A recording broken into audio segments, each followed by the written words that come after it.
Prajapati recording studio Chandpur.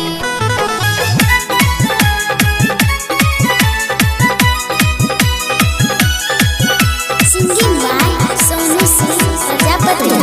पंखा डोलाई बही के सजनमा के पंखा डोलाई बही के पंखा डोलाई बही के सजनमा के पंखा डोलाई बही के तकरबई सती सावित्री के पूजा बलमुआ के पंखा डोलाई बही के तकरबई सती सावित्री के पूजा सजनमा के पंखा डोलाई बही के पंखा डोलाई बही के बलमुआ के पंखा डोलाई बही के पंखा डोलाई बही के सजनमा के पंखा डोलाई बही के तकरबई सती सावित्री के पूजा बलमुआ के पंखा डोलाई बही के तकरबई सती सावित्री के पूजा सजनमा के पंखा डोलाई बही के।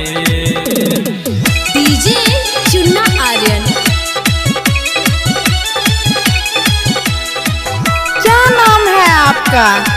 Rajan Raj. Prajapati recording studio Chandpur.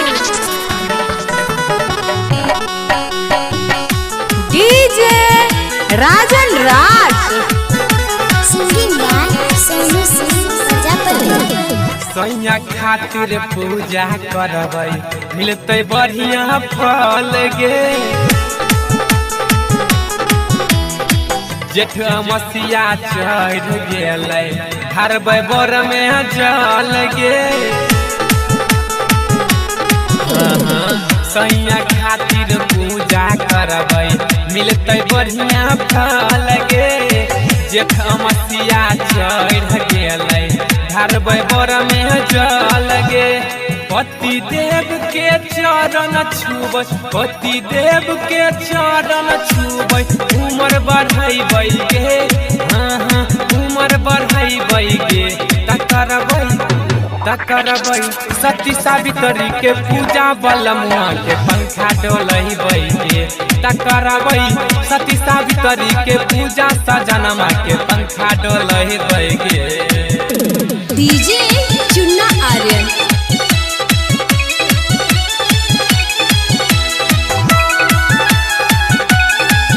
Prajapati recording studio Chandpur. DJ Rajan राज।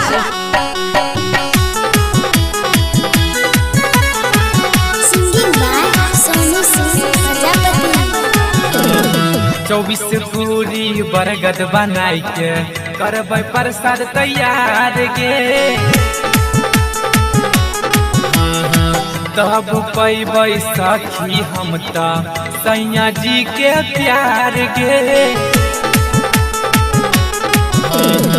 24 पूरी बरगद बनाई के करबै प्रसाद तैयार गे तब पैबै सैया जी के सखी हम ता प्यार गे राइटर सोनू के भेजबै बजरिया देवर सोनू के भेजबै बजरिया पंखा मंगैबै गे पंखा मंगैबै गे तकरबै